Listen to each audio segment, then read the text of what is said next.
Tenemos, por una parte, una presentación en la que yo voy a intentar dar como algunas pistas para la reflexión, para compartir un poco algunas miradas a lo que es la Cuaresma para nosotros, a lo que supone, a lo que implica en este momento y a cómo nos podemos preparar y vivirla. A continuación habrá un rato, unos 45 o 50 minutos de oración personal, y para esto hay dos caminos. Uno es el enlace. Claro, el enlace estaba en el vídeo anterior, pero bueno, lo podéis encontrar también en la página pastoralsj.org, en la sección de recursos. Ahí está, tiempo de encuentros.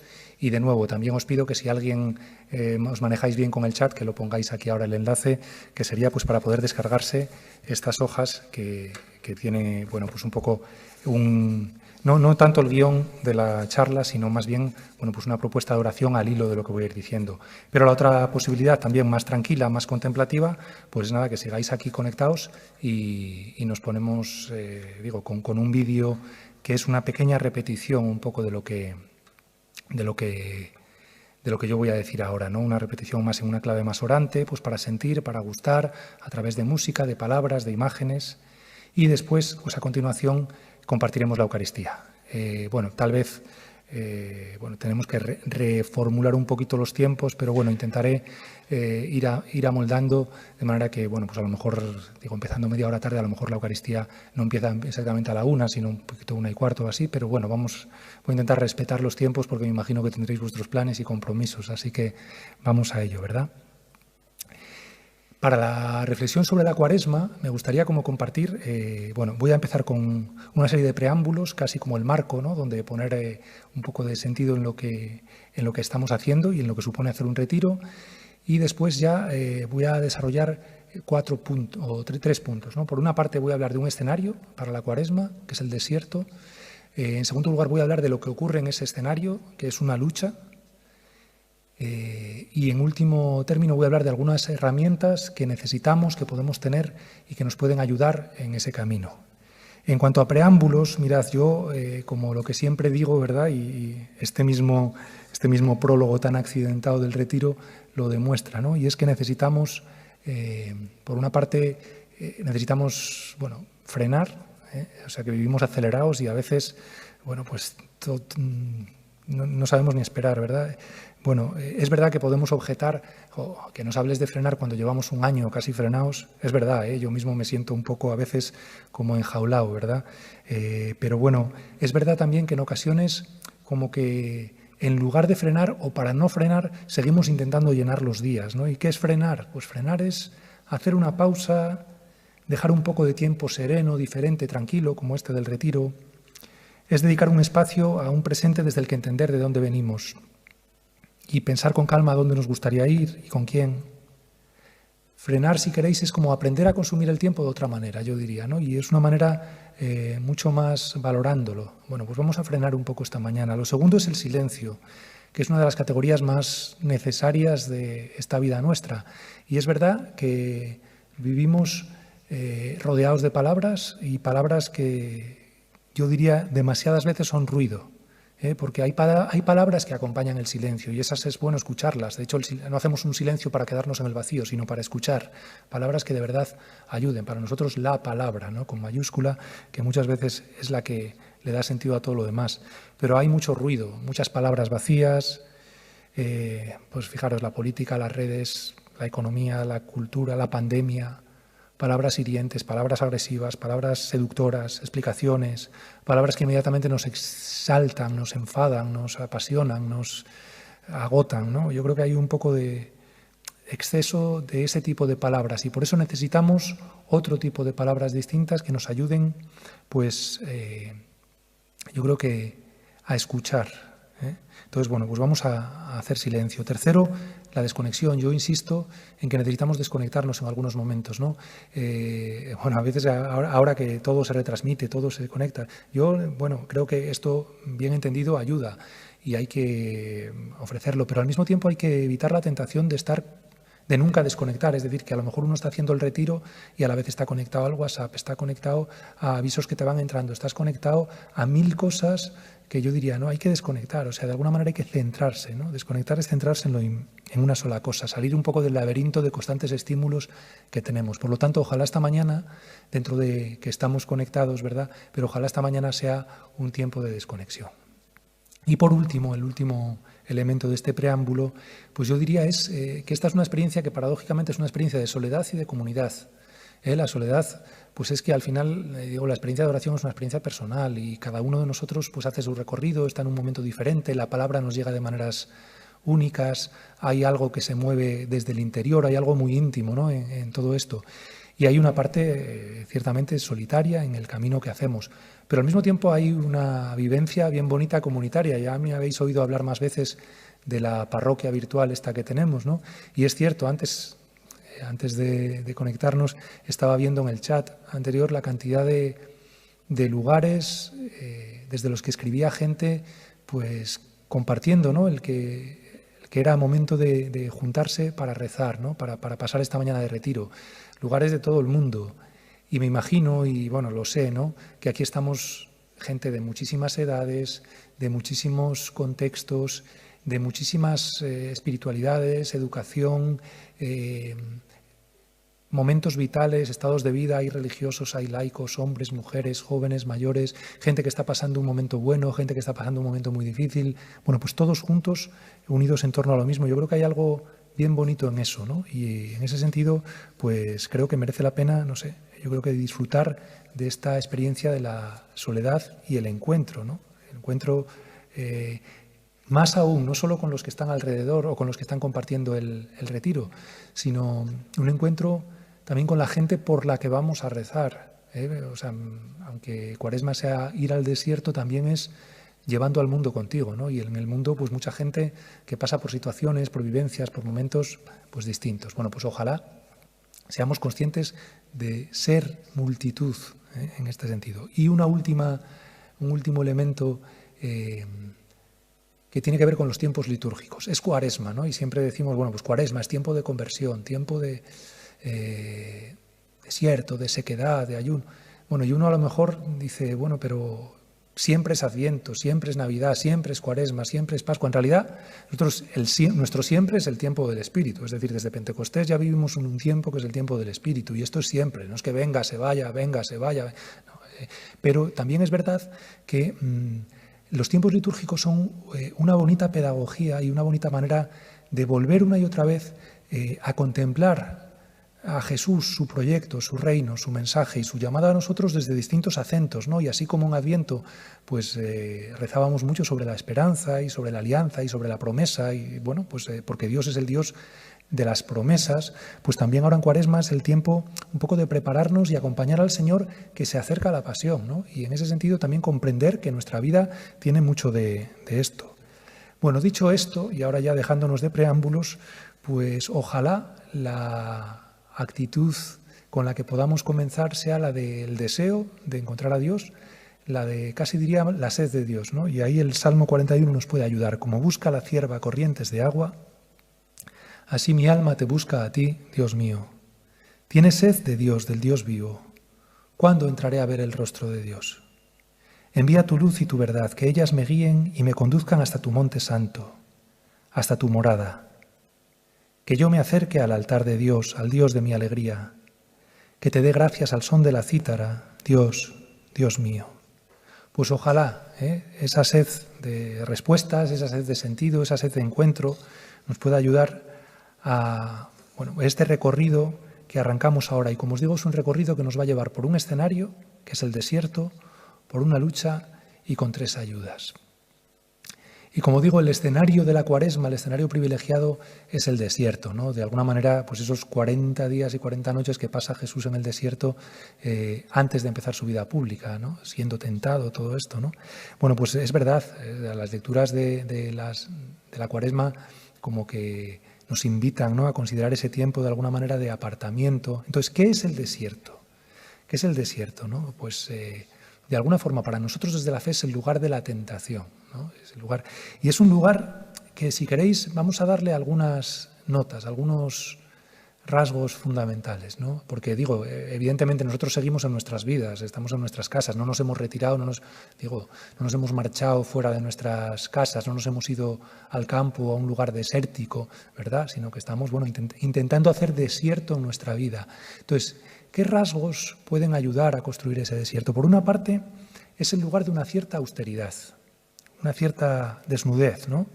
Digamos que el desierto evoca como el vacío, ¿no? Un lugar desértico, es un lugar como de grandes espacios y de pocos obstáculos, ¿no? Frente a pues, lugares mucho más abigarrados, mucho más llenos de cosas, mucho más, yo creo que exuberantes, ¿no? Por así decir. Bueno, pues en ese sentido el desierto nos ayuda a caer en la cuenta de lo poco que es esencial y necesario, ¿no? De lo básico. De alguna manera intentar apartar todo lo que en la vida a veces se vuelve superfluo o innecesario. En segundo lugar, el desierto es un lugar de crecimiento, es decir, uno cree, y eso creemos, ¿no?, que entras en el desierto y no sales igual, sino que por las batallas que hay dentro, por las búsquedas, por lo que encuentras, bueno, pues es un espacio, es un lugar de fortalecimiento, de aprendizaje, de cambio, ¿no? A ese cambio, desde una perspectiva creyente, lo llamamos conversión. Luego hablaré un poquito más de ello. Pero es verdad que hace falta, crecer en el sentido de madurar. Y eso, además, con una perspectiva religiosa, nunca dejamos de crecer. Es decir, hay otros ámbitos de la vida en los cuales ya llegas a un punto en el cual ya no creces, sino que envejeces, ¿verdad? Y bueno, pues es que a lo mejor creces en sabiduría o creces en experiencia, pero digamos que el cuerpo toca techo y luego ya vienen pues algunos achaques y algunas disminuciones. Pero desde el punto de vista de la fe yo creo que no es así. Desde el punto de vista de la fe no dejamos de crecer, ¿no? Es verdad que a veces con matices y con detalles que ni hubiéramos imaginado antes, pero en ese sentido, bueno, pues el desierto es el lugar de seguir creciendo. Y con un matiz, ¿no? También cuando hablamos de conversión, yo creo que a veces entendemos la conversión como, bueno, pues dar un giro de 180 grados, ¿no? Estaba aquí y ahora cambio de dirección y voy por otro camino. Bueno, eso es una manera de entenderlo, pero la verdad que la mayoría de las conversiones en nuestra vida no son así. O sea, puede haber momentos en los cuales uno diga, mira, es que tengo que enderezar el rumbo, tengo que dejar donde estaba y ahora, o hay determinadas dinámicas que es que tengo que romper con ellas porque me están destrozando a mí, están destrozando a la gente que me rodea. Bueno, esto es posible, ¿verdad? Pero muchas más veces la conversión en el fondo son pequeños cambios que son como, no tanto dar giros de 180 grados, sino pequeños giros de timón para ir enderezando el rumbo, ir mejorando, ¿no? A veces yo pongo más el ejemplo de que es casi como irse desprendiendo de algunas cosas que sobran, pero lo importante ya estaba ahí, ¿eh? O sea que, bueno. Otro rasgo del desierto es que es el lugar donde se produce una travesía, es decir, siempre se habla, ¿no?, de hacer una travesía por el desierto, atravesar el desierto, un camino, y en ese sentido ahí entra un ingrediente también necesario, ¿no?, que es el tiempo. Los 40 días, bueno, pues en el fondo evocan una duración, que pueden ser 40 días, 40 semanas, 40 años. Quiero decir que cada quien sabe lo que son sus travesías y sus historias, pero lo que viene a decirnos es los ritmos de nuestra fe, los ritmos de nuestro crecimiento, los ritmos de nuestra cuaresma, no son la inmediatez a la que estamos acostumbrados. Y fijaros que en nuestro mundo esto es contracultural, porque estamos acostumbrados a lo instantáneo.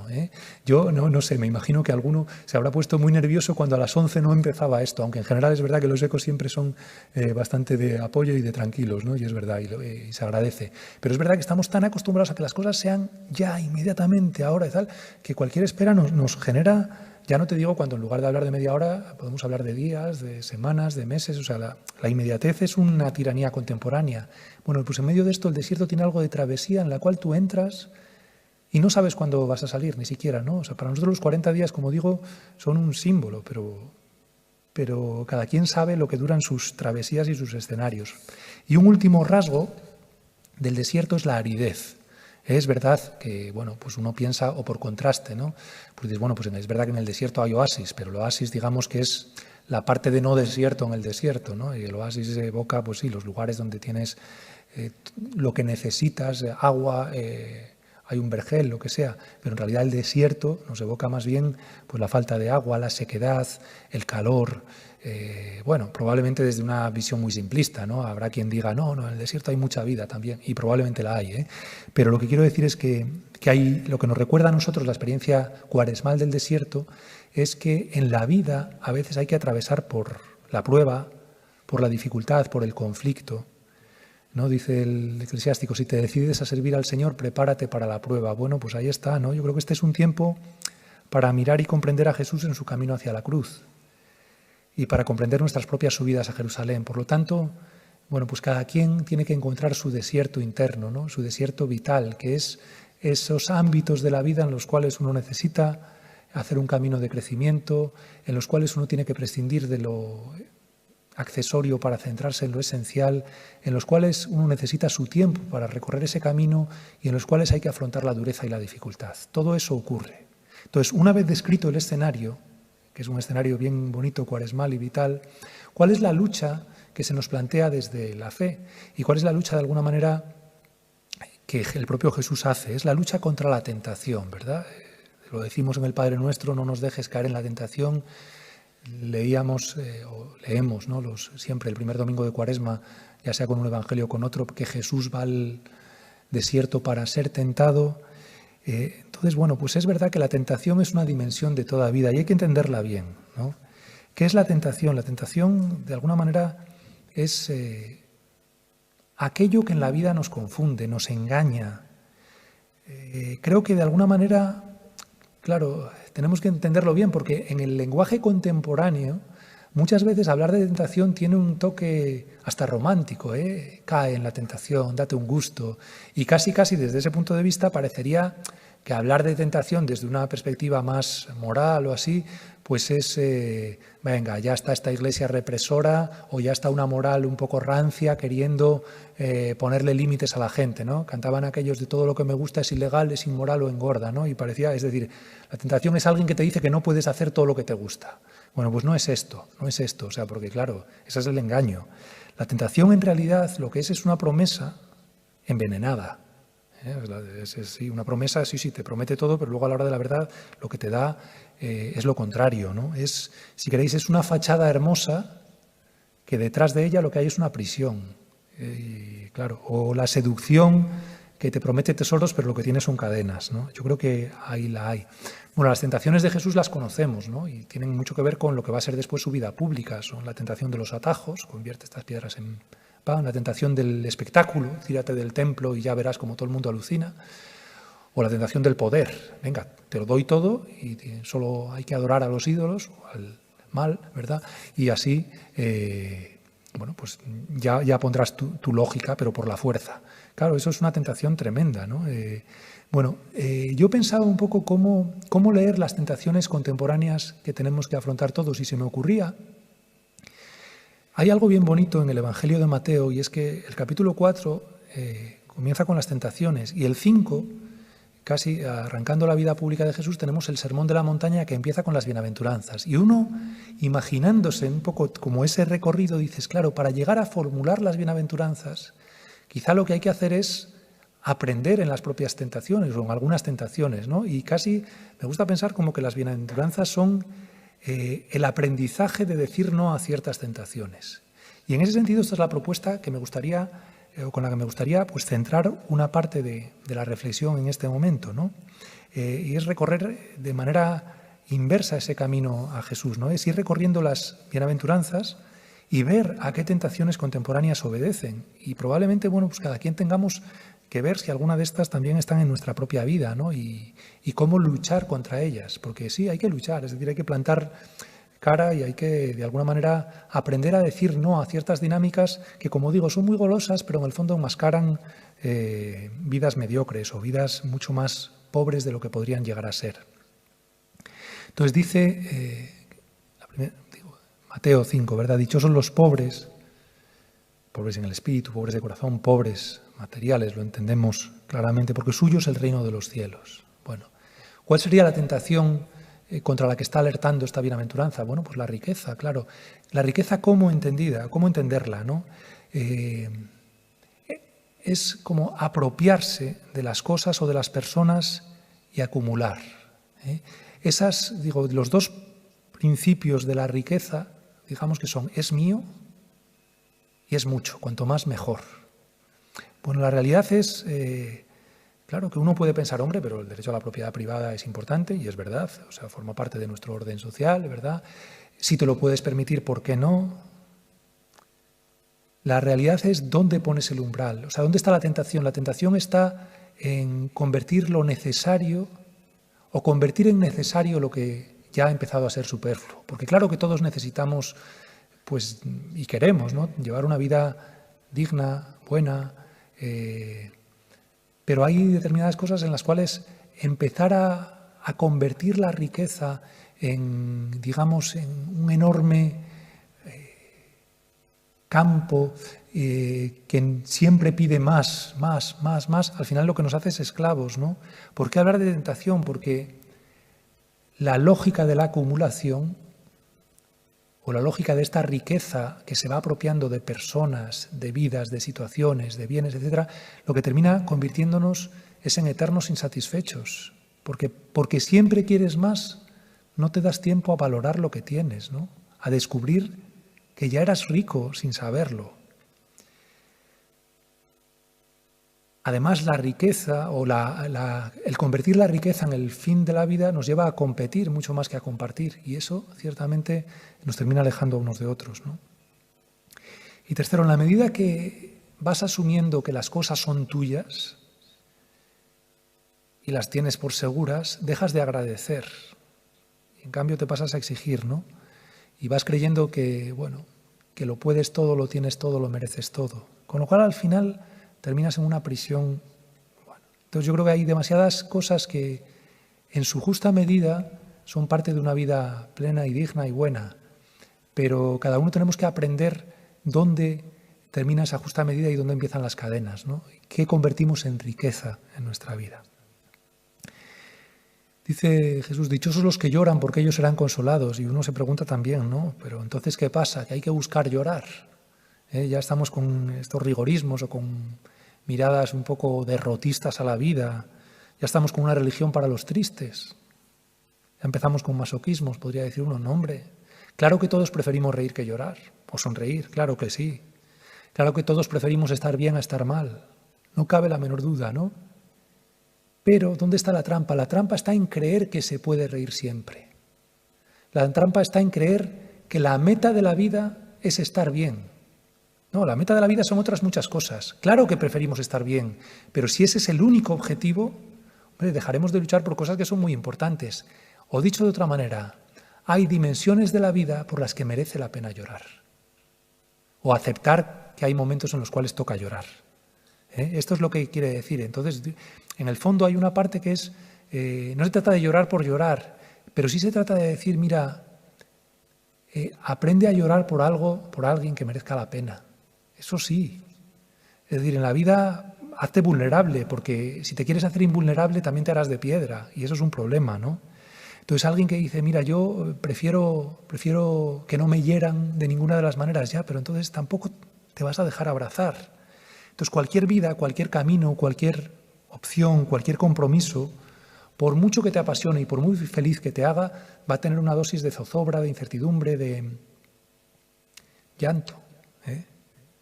Bueno, pues desde la fe para nosotros merece la pena hasta llorar por el proyecto de Dios, de su reino, por el tipo de relaciones que surgen de entender el amor a su manera, por todo esto, ¿verdad?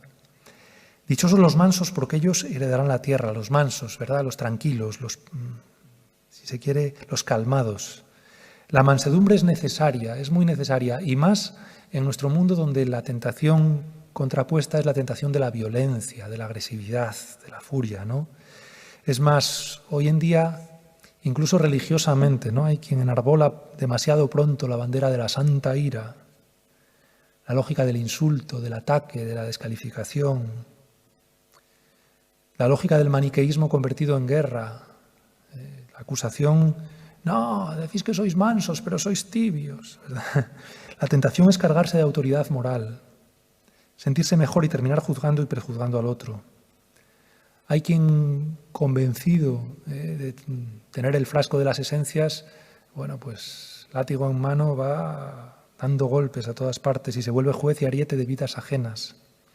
Hoy estamos en una sociedad bastante violenta, quizá no a la manera antigua, donde las guerras eran a espadazos y a golpes, pero la violencia en torno, bueno, se ve a veces física y desde luego verbal muchas veces, ¿no? Claro que tenemos que defender con firmeza aquello en lo que creemos, claro que sí, pero desde la mansedumbre, que es la bienaventuranza, ¿no? No desde la agresividad, no desde el insulto, no desde la descalificación, no desde el odio. Dichosos los que tienen hambre y sed de justicia, porque ellos quedarán saciados. Hambre y sed, fijaros, ¿no? Empezábamos al principio con este Salmo 41, mi alma tiene sed del Dios vivo.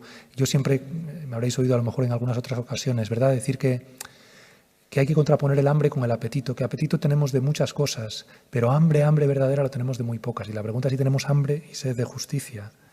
Porque la tentación frente a esto es la de la distancia, ¿no? La de indiferencia. No es que tengamos la tentación de ser injustos, porque, oye, bueno, a veces también, a veces también la tenemos en nuestro trato con otros, etc. Pero a veces es más la tentación de, bueno, no es mi problema, ¿verdad? Y hay muchas maneras de tomar distancia, ¿no? Distancia de las víctimas de nuestro mundo, de los maltratados, de los que padecen las consecuencias de un sistema injusto, ¿verdad?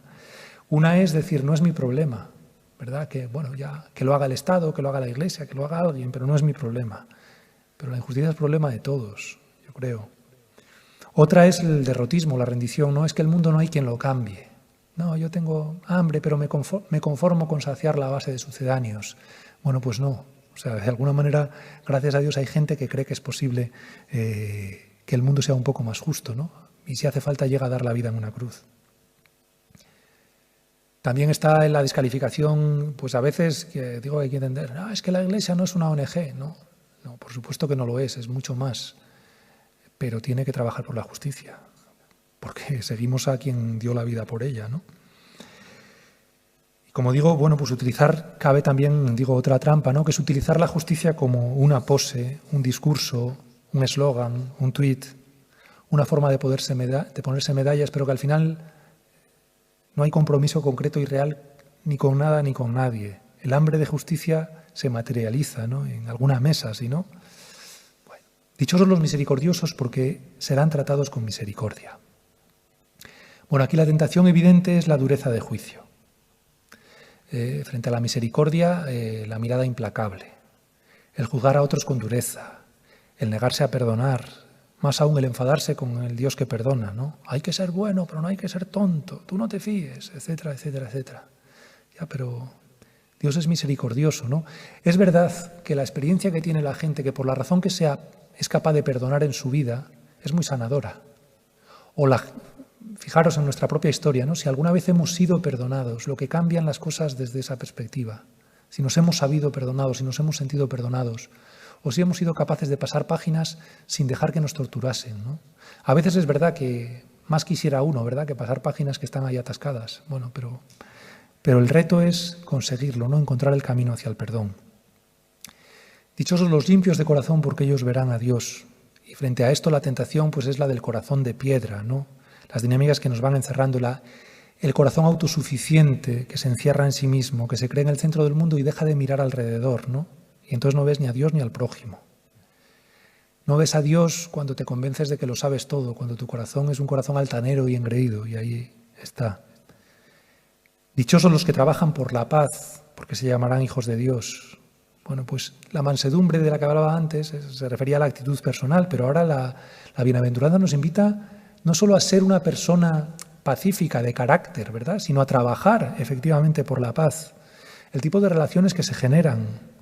Bueno, ¿cuál sería la tentación? La tentación es la tentación de la guerra. Es decir, si no trabajas por la paz, pues trabajas por la guerra, o siembras discordia, o generas conflicto. Y efectivamente, digo, trabajar por la paz de nuevo, ¿no? No es, bueno, pues templar gaitas y aceptarlo todo, claro que no. No significa decir amén a todo en bien de paz, pues porque hay veces que hay que plantarse y decir, mira, por aquí no, eso es cierto. Pero sí significa trabajar para que los conflictos, donde los hay, se solucionen de modo pacífico. Sí significa evitar encizañar, sí significa evitar descalificar a la persona. Bueno, todo esto, ¿no? La tentación de la discordia es muy contemporánea también. Dichosos los perseguidos por causa del bien, porque el reinado de Dios les pertenece. ¿Cuál sería aquí la tentación? La tentación es una vida sin moral. Porque claro, los perseguidos por causa del bien, pues es por defender el bien, lo bueno frente al mal, lo malo. Y es verdad que hoy vivimos en un mundo en el cual hay mucha gente que el único criterio moral que conoce es lo que a cada uno le parezca. Y eso es muy insuficiente, porque hay gente a la que le parecen bien cosas pues que a lo mejor son muy discutibles, ¿no? O que van contra la vida, o que van contra el prójimo, o que van contra determinados límites que creemos que hay que tener, ¿no? Entonces, la tentación, o sea, yo no digo que haya una única fuente de la moral, porque digo, las hay desde planteamientos religiosos, las puede haber desde planteamientos filosóficos, hasta de un humanismo, pues puede haberlo. Lo que es una tentación es la vida sin la conciencia moral, es decir, que hay límites que no se deben pasar en ninguna circunstancia. La vida que prescinde de la moral, yo creo que la tentación se ve por dos caminos. Uno es el relativismo moral, ¿verdad? Lo único bueno o malo es lo que a uno le parece. O en todo caso, lo que decidamos que es más conveniente, ¿no? Entonces, esto no es ciertamente pelear por el bien.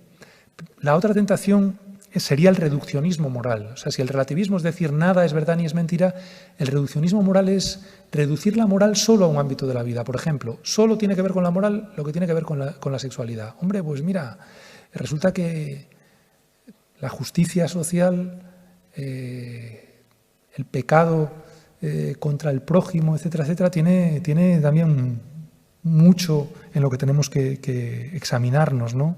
Entonces, bueno, la búsqueda de límites es necesaria y también en el desierto aprendemos. Y terminan las tentaciones, las bienaventuranzas, con este: dichosos vosotros cuando os injurien y os persigan y os calumnien y os digan de todo por mi causa. Es bien bonito ese por mi causa, ¿no? Porque la tentación que está detrás es el anonimato.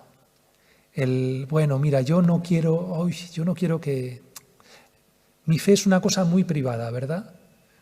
Que a veces lo que enmascara no es tanto el derecho de los demás a no tenerla, que por supuesto que la libertad religiosa es bien importante para creer y para no creer, muy importante. Pero la realidad es que puede haber en nuestro mundo, en nuestra sociedad y en nuestra cultura un cierto elemento vergonzante en decir que uno es cristiano, ¿eh? Hoy en día sí, en otras épocas era al contrario, pero hoy en día tú dices que crees, que practicas, que vas a misa, que buscas a Dios, que rezas, que sí, que con todas las contradicciones que puede detectarse en la Iglesia también ves muchas cosas buenas que hacen que te merezcas sentirte parte de esta comunidad. Lo dices y hay mucha gente que te va a mirar como perdonándote la vida. Y a veces la tentación es decir, bueno, yo esto me lo callo. Y hombre, yo no creo que tengamos que ir invadiendo a otros con nuestra fe, pero tenemos que tener la valentía de no ocultarla vergonzantemente, de decir, mira, yo creo en este Señor Jesús, y a lo mejor sí, pues nos van a injuriar, nos van a perseguir y nos van a calumniar. Ciertamente hay lugares de nuestro mundo donde esa injuria y esa persecución es física y puede llegar hasta dar la vida. A veces a mí me da pena que nosotros tengamos tanto miedo de decir que creemos por si acaso alguien me mira mal. Hombre, pues un poquito más, ¿no? Yo creo que tenemos, no de una manera beligerante, pero sí tenemos que atrevernos hoy en día a dar testimonio de nuestra fe, de verdad, porque es que además, si no, mucha gente piensa que es que ya nadie cree o que ya solo creen unos pocos que están atascados en el pasado, y la realidad no es esa, la realidad es que hay muchísima gente de fe buscando respuestas, buscando a Dios, buscando al prójimo, buscando encuentros, ¿no? Entonces, todo esto es lo que hay. Fijaros, en medio de todo esto, bueno, pues la lucha entre la tentación y la bienaventuranza. Yo he enumerado estas, pues tomando la Escritura, ¿verdad? Pero seguro que se os pueden ocurrir otras muchas. Hay muchas tentaciones contemporáneas. Hay muchos caminos en los cuales necesitamos como conquistar una libertad diferente o pedirle a Dios ayuda para conquistarla, ¿no? Una libertad que nos ayude a abrirnos a su espíritu y su palabra, abrirnos al prójimo y de alguna manera como trabajarnos para ir venciendo esas dinámicas que hacen nuestras vidas un poquito más pobres. O sea, porque en el fondo de lo que se trata es de vivir vidas más plenas. Fijaros que las bienaventuranzas no dicen cumplidores los pobres, cumplidores los que lloran, lo que dice es felices, felices. Estamos hablando de un camino que no es simplemente de virtud, aunque también pase por la virtud, sino que es un camino de plenitud. Y en ese sentido, pues hay tantas cosas que nos quitan la plenitud. Os voy a leer un fragmento de un poema de Ignacio Iglesias, un jesuita maestro que fue para muchos de nosotros, y él escribía sobre la conversión, ¿no? Luego en el vídeo de repetición el poema está entero, ¿verdad? Pero creo que es un buen intermedio, ¿no? en esta transición. Como en el fondo esta lucha es pedirle al Señor que nos ayude a convertirnos, ¿no? Que nos ayude. Cúrame, Señor, cúrame por dentro como a los ciegos, mudos y leprosos que te presentaban. Yo me presento.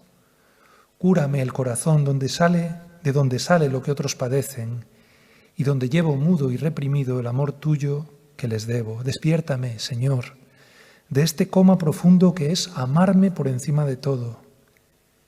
Que yo vuelva a ver, a verte, a verles, a ver tus cosas, a ver tu vida, a ver tus hijos. Bueno, el poema sigue, ¿verdad? Pero en el fondo es esa invitación, ¿no? Yo creo que no se trata de que nos tengamos que convertir por puños.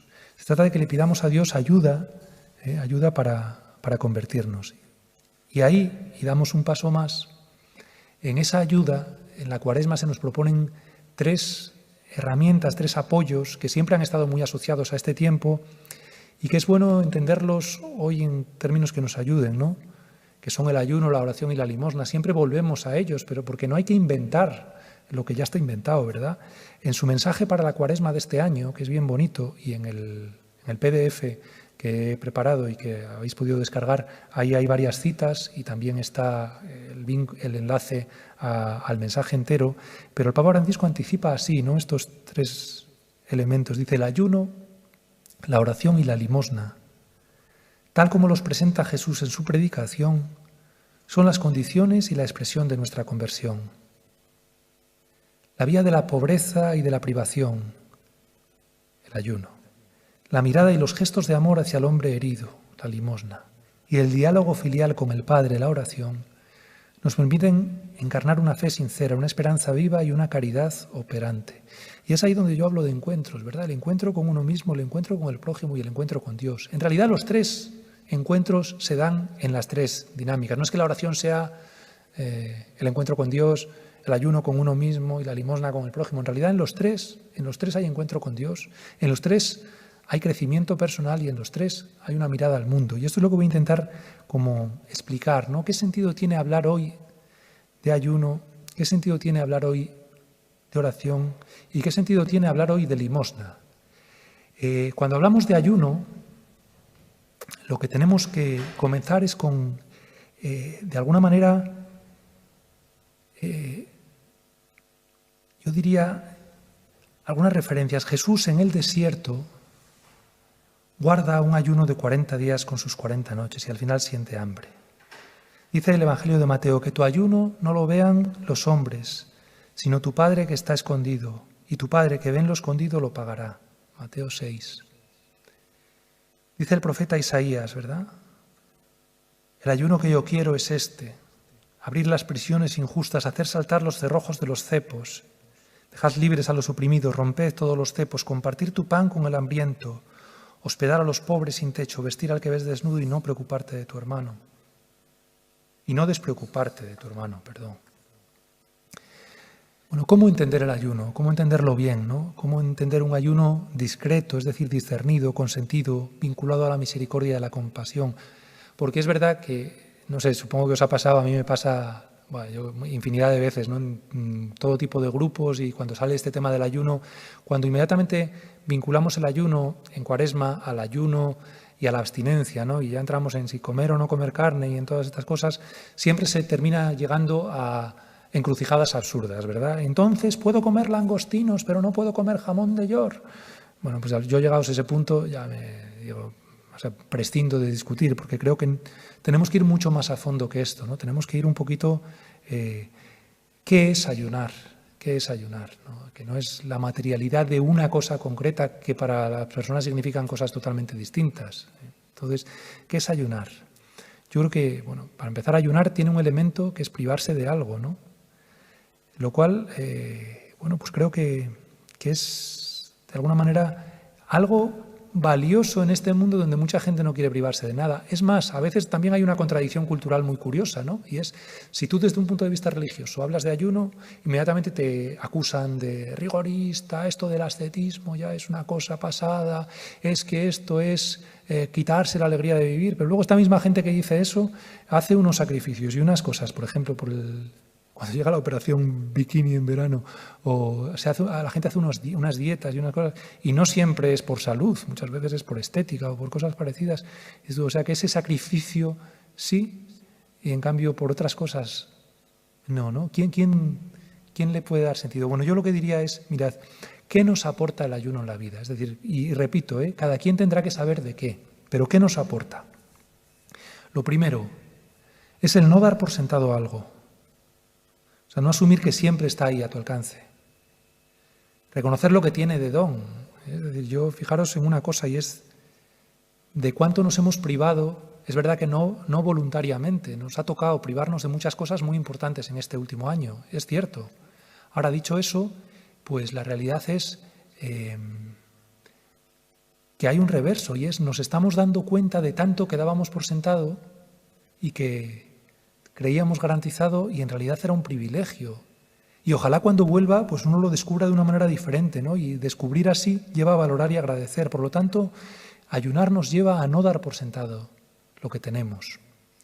Lo segundo, yo creo que el ayuno es una manera de hacernos consciente de que aquello de lo que nosotros nos privamos voluntariamente, hay mucha gente que está privada obligatoriamente. Es decir, bueno, para nosotros a lo mejor, pues un poquito de apetito, ¿verdad? Ya no me daba esta vergüenza decir hambre, ¿verdad? Pero bueno, un poquito, privarse un poco de a lo mejor de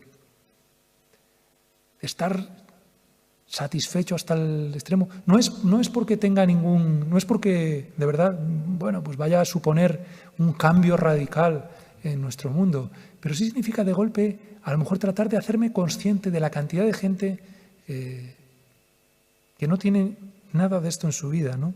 El ayuno no es para encerrarte en tus propias necesidades, sino para abrirte a las necesidades de otros. Hace unos días un compañero, Álvaro Zapata, escribía algo bien bonito, ¿no? Que decía, el ayuno no es para vaciarnos, no es para dejar huecos vacíos, sino para que ese espacio que queda vacío se llene de otros. Es una imagen bien bonita, ¿no? Lo tercero también es un punto de exigencia con nosotros mismos, de reconocimiento de nuestros pies de barro. Yo creo que sí.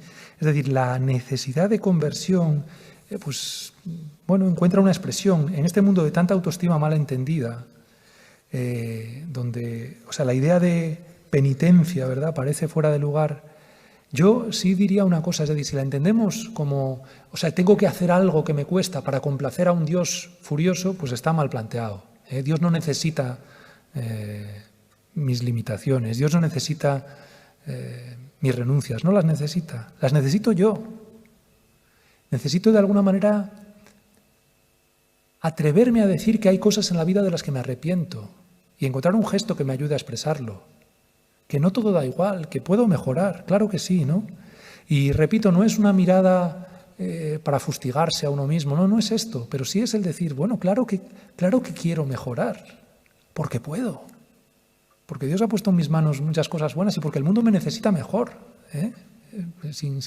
igual que yo necesito a los demás mejores y ojalá, ¿no? Bueno, y por último hay un punto en el ayuno de educación del deseo.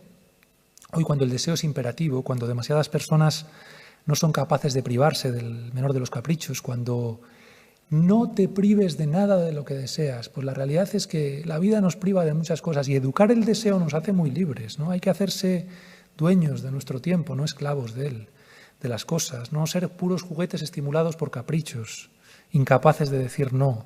Pues yo creo que ahí hay una parte que también es muy necesaria. Bueno, en este sentido, digo, con estos rasgos, yo sí diría que después ya, ¿de qué ayunar? Pues esto tiene algo muy personal. Cada uno sabemos cómo perdemos la libertad y de qué nos volvemos juguetes.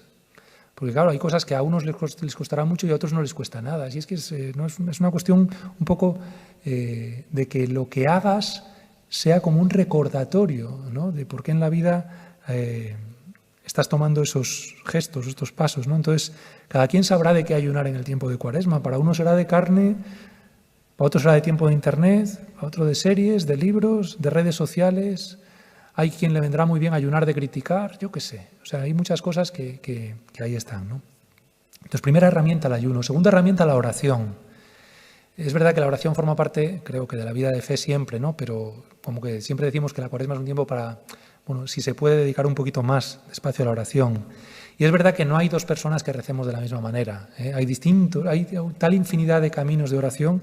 Bueno, en ese sentido nos encontramos con una riqueza. No es que hay una manera buena de rezar y las demás no lo son. Pues mirar, hay oración más formal, más imaginativa, más reflexiva, contemplaciones, plegarias que ya están hechas. Está la lección divina. Hay oraciones virtuales. Digo, seguro que muchos conocéis Rezando Voy. Aquí va un minuto de propaganda, ¿verdad? Y si no, pues descargaros la aplicación que puede ayudar. Hay adoración, hay gente que reza en lo cotidiano y desde la vida, hay gente que reza con un salmo, hay gente que reza por otros, hay gente que reza sola, hay gente que reza con otros. Bueno, pues caminos hay muchísimos, pero en el fondo, ¿qué es rezar? Rezar es tender un puente hacia Dios. Rezar no es reflexionar sobre la vida, es de alguna manera como abrirte y hablarle a un tú, que es Dios, ¿no? O escuchar a través de su palabra, a través de la escucha del Evangelio, a través de palabras compartidas con otros muchos a lo largo del tiempo. Entonces, y en esa oración ser capaz de expresar mis anhelos, necesidades, fragilidad, una lectura creyente del mundo, buscar que se enriquezca en el contraste con su Evangelio. En el fondo, y por si sirve, yo siempre digo que la oración de una manera o de otra pasa por hacer una de estas tres preguntas. Una de estas tres preguntas. La primera es, ¿quién eres? Preguntado a Dios. Oramos no para conocernos mejor a nosotros mismos. Esto sí, nosotros ya, de uno mismo ya uno está harto, ¿verdad? Oramos para conocer mejor a Dios. En el fondo hay una pregunta, es ¿quién eres? Y por eso contemplo sus parábolas, contemplo su enseñanza, contemplo su vida, su historia, y ir profundizando en el misterio de quién es Dios y de cómo es y de... Pues claro que luego tiene un espejo que me ayuda a pensar en mi propia vida, pero lo que aprendo más es de quién y cómo es Dios, ¿no? Entonces, primera pregunta es ¿quién eres? Segunda pregunta es ¿qué quieres? Es decir, ¿cuál es tu voluntad? ¿Qué quieres para mí y para el mundo en el que vivo? Y la voluntad de Dios una y otra vez lo iremos viendo, es el bien del ser humano, es la plenitud, es la creación que está en marcha, es la misericordia convertida en gestos, es el amor a su imagen atravesando las relaciones humanas. Todo esto es real, ¿no? Entonces, bueno, pues ¿qué quieres? Pues esto es, que podamos aprender a mirar la propia historia y el mundo con categorías creyentes. Y solo, en tercer lugar, la tercera pregunta es ¿quién soy yo? Es decir, bueno, pues al hilo de quién eres tú y de cuál es tu voluntad, puedo descubrir, y entonces, ¿quién soy yo o quién puedo ser? ¿Quién puedo ser? Es decir, ¿hacia dónde caminar? Tercera herramienta, la limosna. Oír hablar de limosna inmediatamente evoca imágenes que en algunos pueden suscitar hasta ambigüedad. Parece que dar limosna es como un gesto de caridad paternalista, ¿no? Un ejercicio de humillación de quien mira al otro desde arriba, o el tan manido y utilizado a veces de, bueno, es que es elegir dar peces en lugar de enseñar a pescar. No es esto. O sea, la limosna bien entendida, la limosna evangélica, la limosna tal y como la propone la Iglesia, es el amor práctico, es decir, el amor en ejercicio. Y es conjugar el verbo dar, pero más que dar cosas es darse. Darse a través de lo que uno tiene o de lo que uno es. Y no es una cuestión de cantidad. La cantidad ya la tenemos en el relato de la viuda. La cantidad es lo que puedas. No más, pero tampoco menos, porque podemos mucho más de lo que pensamos. La limosna es una cuestión de actitud. La limosna, en el fondo, no es tanto lo que das, sino la relación que estableces. En ese sentido, yo lo que diría es, bueno, que dar limosna es decirle a otra persona, aquí estoy, y aquí estás tú, y de golpe tratarla de tú a tú. Establecer una relación, aunque sea puntual, pero no es despersonalizar al otro, sino ser consciente de que ese otro que puede necesitar mi ayuda es mi hermano. Y esa es hacer efectiva la fraternidad, ¿no? Y en ese sentido hay muchos caminos y muchas formas, ¿no? Entonces, dar limosna es poner al prójimo en el centro, es compartir aquello que en mi vida es oportunidad y bendición. Es aprender a ver a Dios en el otro necesitado. O sea, acordaros de la cantidad de veces que se nos va a decir, ¿no? Que Dios estaba en el prójimo. Pues ahí lo tenemos, ¿no? ¿Y qué dar? Pues cada quien sabe lo que puede dar. Hay quien puede dar dinero, quien puede dar alguno de sus talentos, ternura, sensibilidad, belleza, cuidado, tiempo. En el fondo la pregunta no es qué dar, sino la pregunta, y acordaros de cómo comienza el relato del buen samaritano, es ¿quién es mi prójimo? Bueno, voy terminando, ¿verdad? El camino es apasionante. Estamos en este desierto cuaresmal, ¿eh? Es un tiempo de lucha, de conversión y de aprendizaje. Yo creo que ojalá cada una de los que estamos aquí, pues podamos ser capaces de entrar en nuestros propios desiertos y ahí luchar las luchas que nos tocan, ¿no? Contra nuestras tentaciones, que cada uno sabemos las que tenemos. Ojalá sepamos encontrar nuestras maneras de un ayuno que sea escuela, de una oración que sea apertura a Dios y al prójimo, y de darnos de una manera fecunda, ¿no? Que esas son las batallas de cada día. Es una guerra que dura una vida, la que enfrenta en mí dos mundos, entre el algo y el todo, entre el por ahora y el para siempre, entre yo y tú. La seguridad se enfrenta al riesgo, las garantías a la confianza. El ruido a un silencio no siempre poblado. Las pequeñas miserias se oponen al amor y el orgullo quiere pisar a la verdad.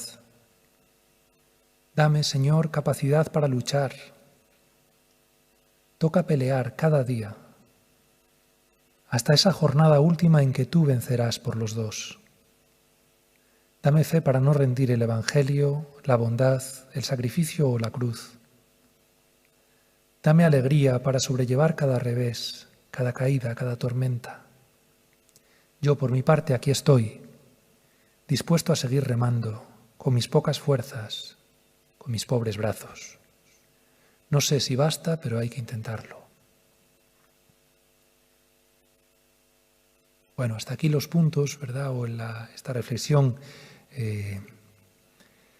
Vamos a dejar ahora 2 o 3 minutos con un poquito de música para, bueno, pues también que cada uno busquéis vuestro... descansar un momento, levantarse, moverse, lo que cada uno podáis necesitar.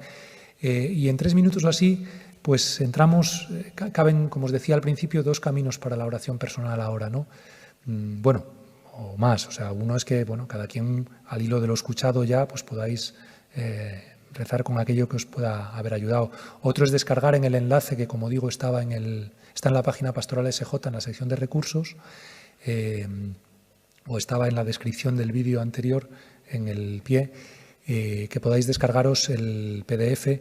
No es para rezar todo, es muchísimo material, o sea, es para que, bueno, pues podáis coger algo y de eso que os pueda ayudar en este rato.